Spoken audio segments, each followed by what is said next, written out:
அனைவருக்கும் வணக்கம். மீண்டும் ஒரு அற்புதமான வீடியோவில் சந்திக்கிறதுல மகிழ்ச்சி. நம்ம நன்றி உணர்வை பற்றி நிறைய வீடியோக்கள் ஷேர் பண்ணியிருக்கோம். அதில் முக்கியமாக அந்த உணர்வு நிலையை பற்றி தான் அதிகமாக பேசியிருக்கோம். இன்னும் மக்களுக்கு நிறைய சந்தேகங்கள் இருக்குது. நான் நன்றி உணர்வை கரெக்டாக காலையில் எழுந்திரிச்ச உடனே பண்ணிடுறேன், நைட்டும் பண்ணிடுறேன், நிறைய முறை நன்றி உணர்வு பயிற்சி செய்கிறேன், நன்றி எழுதுகிறேன், எந்த விதமான ரிசல்ட்டும் வர்றதில்லை அப்படிங்கிறது தான் நிறைய பேர் கேட்குற கேள்வி. இதில் ஒரு முக்கியமான விஷயத்தை நம்ம நோட் பண்ணணும்.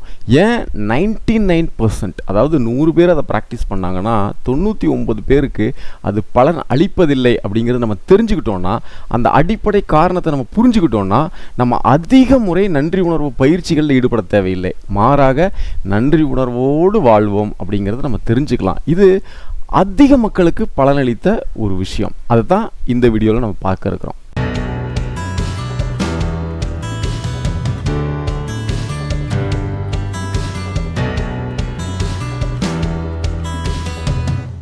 சரி, அந்த நன்றி உணர்வுனா என்ன அப்படின்னா ரொம்ப சுருக்கமாக நம்ம பார்த்துடலாம். அந்த வார்த்தைகள்லேயே நமக்கு எல்லாமே அடங்கியிருக்கு. நன்றி ப்ளஸ் உணர்வு. இதில் முக்கியமான விஷயம் உணர்வு. சரி, உங்களுக்கு ஒரு கற்பனைக்காக ஒரு விஷயம். நம்ம பாலைவனத்தில் நடந்து போயிட்டுருக்கோம். காலையிலேருந்து சாயங்காலம் வரைக்கும் எந்த உணவும் கிடைக்கல, தண்ணி கூட கிடைக்கல, ரொம்ப தாகமாக இருக்குது. ரொம்ப சிரமப்பட்டு நம்ம அந்த கட்டத்தில் வாழ்ந்துக்கிட்டு இருக்கோம். அந்த நேரத்தில் யாராவது ஒருத்தர் எங்கிருந்தாவது வந்து இதாப்பா தண்ணி தாவ முடியுதா, கொஞ்சம் குடிச்சிக்கன்னு நம்ம கொடுத்தாங்கன்னா நம்ம அதை குடித்து கொண்டு எப்படி ஒரு நன்றி உணர்வை வெளிப்படுத்துவோம். அதை நீங்கள் இமேஜின் பண்ணி பார்த்தீங்கன்னா ஒரு 4 விஷயம் உள்ளடக்கியதாக இருக்கும். என்ன அப்படின்னா, ஃபஸ்ட்டு உணர்வு, ரெண்டாவது அந்த நிகழ்வு நடந்ததுக்கு அவரை பார்த்து கண்ணீர் வடிப்போம், ஆனந்த கண்ணீர்னு நம்ம சொல்லலாம். இது ரெண்டாவது. மூன்றாவது கையெடுத்து கும்பிடுவோம். இது அந்த இயல்பு நிலையில் வரக்கூடியது. நான்காவது தான் அந்த வார்த்தையில் நன்றி அப்படிங்கிறது வெளிப்படுத்துவோம். அந்த வார்த்தையில் மற்ற 3மே உள்ளடக்கி இருக்கிறதா நம்ம புரிஞ்சுக்கணும். வெறும் வார்த்தைகள் இல்லை. இதுதான் உண்மையிலே நன்றி உணர்வு எப்படி வேலை செய்யுது அப்படிங்கிறத நம்ம புரிஞ்சிக்க முடியும், உணர முடியும். ஆனால் நம்ம என்ன செய்கிறோம் அப்படிங்கிறத பார்க்கணுன்னா, உங்களுக்கு சிம்பிளாக சொல்கிறதுக்கு இன்னொரு எக்ஸாம்பிள் நான் சொல்கிறேன். இப்போது உணர்ச்சி வேகத்தில் ஒரு கோபம் இருக்குதுன்னு வச்சுக்கோங்களேன். ஒருத்தருக்கு கோபம் வருது, அடுத்தது என்ன நடக்கும் அப்படின்னு பாருங்கள். உடம்புல ரத்த ஓட்டம் ஜாஸ்தியாகும், பிபி ஜாஸ்தியாகும். அடுத்தது என்ன நடக்கும் அப்படின்னு பாருங்களேன். மூச்சு பயங்கர வேகமாக போயிட்டு வரும். அடுத்தது என்ன நடக்கும்? கண்கள்லாம் செவந்துடும்.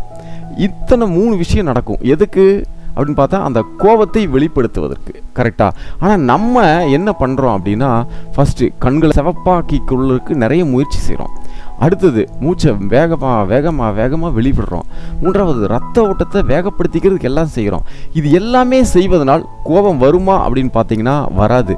அப்படியே வரணும் அப்படின்னு நினச்சா அது நடிப்பாக தான் இருக்குமே தவிர உண்மையிலேயே கோபம் வராது. நீங்கள் வேணால் ட்ரை பண்ணி பாருங்கள்.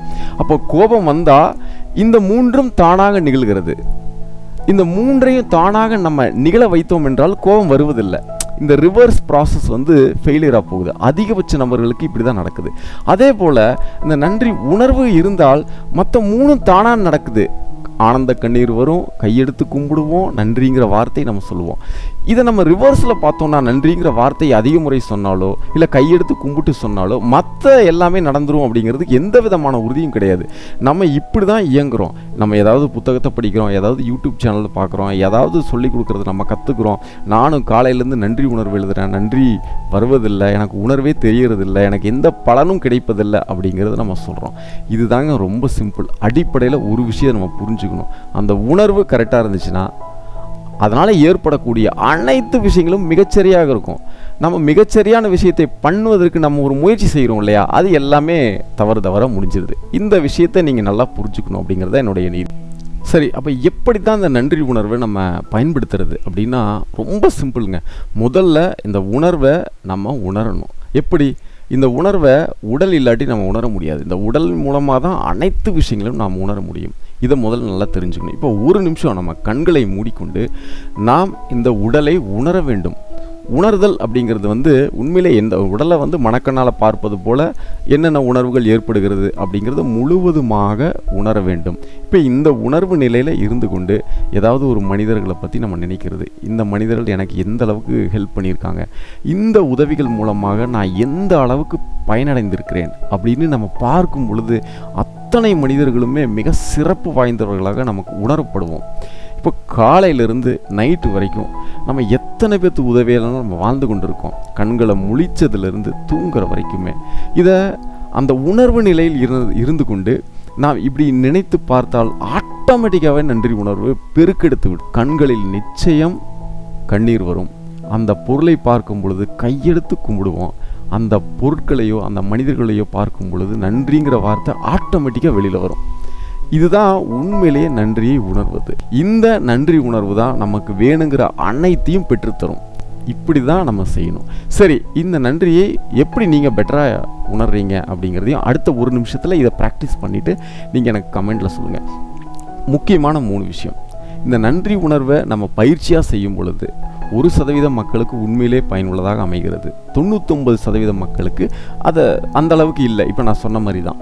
அப்போது இதிலிருந்து தவிர்த்து கொள்வதற்கு என்னவெல்லாம் செய்கிறது அப்படின்னா ரொம்ப சிம்பிள். 3 விஷயத்தை நம்ம தவிர்த்தால் போதுமானது. என்ன அப்படின்னா, முதல் விஷயம், எந்த கண்டிஷனும் இல்லாமல் நாம் நன்றி உணர்வோடு இருப்பது. இப்போ நம்ம நன்றி உணர்வை ப்ராக்டிஸ் பண்ணும்போதோ எழுதும்போதோ என்ன செய்யும் பொழுதோ நம்ம என்ன நினச்சிக்கிறோன்னா, அது எனக்கு கிடைக்கணும், அதுக்காக நான் இது செய்கிறேன் அப்படிங்கிறது நம்மளுக்கே தெரியுது. அப்போது இது ஒரு நடிப்பு சம்மந்தமாக ஒரு ஆர்டிஃபிஷியலாக இது கிரியேட் ஆகிறத பார்க்குறோம்.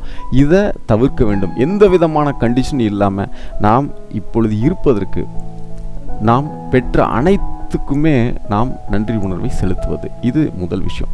2வது விஷயம், எந்த ஒரு விஷயத்தையுமே ஃபோர்ஸ் பண்ணக்கூடாது.